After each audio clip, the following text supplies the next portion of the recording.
coming up with the times, there's a huge slew of new calibers coming out, and I know it used to be like military style calibers like 308, 5.56, whatever, and then 6.5 Creedmoors and that whole breed of 6.5 calibers. Now we're down into the sixes.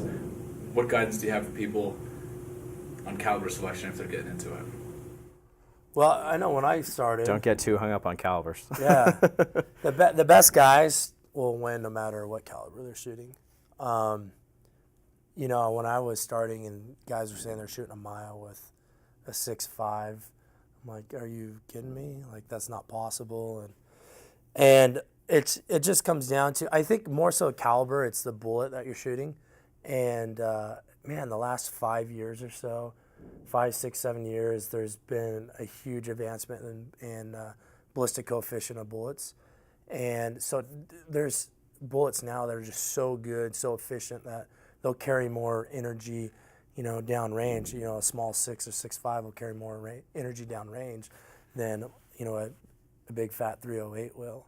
And yeah, they're covering more energy, but more importantly, especially in the game, bucking more wind. Yeah, they're bucking a lot more wind. So, you know, previously with our 30 cal bullets, if you're shooting at a regular speed, you know, you'd have, you know, anywhere at 1,000 yards, you could have, you know, 60 to 80 inches of wind drift. And so hopefully nobody in the whole world can call wind 100% accurately. And so let's say your margin of error buys you 20%. Well, 20% on 60 to 80 inches, you know, might have just bought you within, you know, 40 to 60 inches. So now you've got a 3-foot margin of error. That's still a pretty You're gonna miss the target. pretty big margin of error, and you're going to probably miss the target. You know, with the ballistic coefficients, or you know how well these bullets cut through you know how efficiently they cut through the wind. You know, you've now cut that in half, sometimes even more than half, depending on what speed you're pushing it. So like on a 6mm projectile around, you know, 6 G1 BC or you know close to, you know, just over 0.3 G7, you're dealing in the 30 to 40 inch wind drift. And so if your margin of error is 20% in your ability to call wind, well, now you just shrunk that from, you know, 40 inches of margin of error down to, you know, 15, 18 inches. That's going to buy you a lot more hits. Yeah, and that will win you a match, that difference.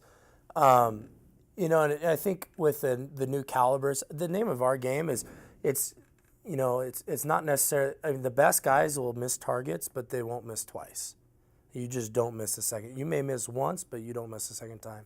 And new guys will come in and they'll miss once and miss twice and miss 3 times, and they don't make the necessary corrections just because they don't have the experience of, you know, being able to read that wind, or, you know, they're setting up wrong or they're not stable. But the best guys will eliminate all those variables or minimize them as much as possible. But it's seeing those impacts, and I think that's the movement from the larger calibers down to the, you know, 6.5 and 6mm, because of the recoil management, and, you know, being able to see your rounds. I know on my rifle, I shoot a 21-pound rifle with a 6 Creedmoor, and there's like, and with a muzzle brake on the end, there's no recoil. And, you know, I could see if it's past 400 or 500 yards, I can see the trace coming out of my, you know, through my glass. So I can see how that bullet's reacting in the air.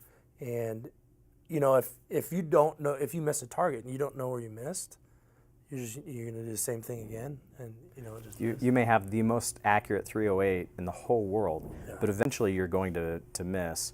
Or let's say you do hit the target, and because of your recoil management, you just saw, oh, I got a hit. Well, maybe that one was just on the far right edge, just barely got it. The next shot you take, you miss, and now you're chasing your tail, trying to figure out, well, did I miss just left? Did I just miss right? The dust cloud is off to the left. By the time I get back on target, is that because I hit on the left, or was that because by the time I got back on target, the dust had already passed through behind and is now on the left-hand side? So PRS is really, it's a game of two things. The guys that manage their recoil the best, and that's why the 6.5s and now the 6s have become, so popular, and a game of reading wind.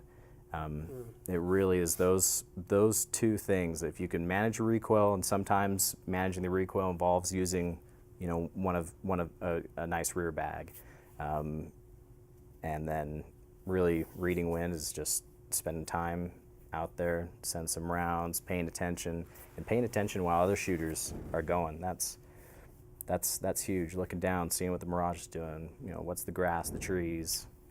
You got to remember, we're not shooting animals or people. Like we're ringing still, right? So you don't have to. Your bullet just needs to hit the target, so it doesn't need to carry a certain amount of energy at all. And so you don't need like a 338 or 300 mag or something crazy like that to shoot 1,000 yards. You just need to hit the target.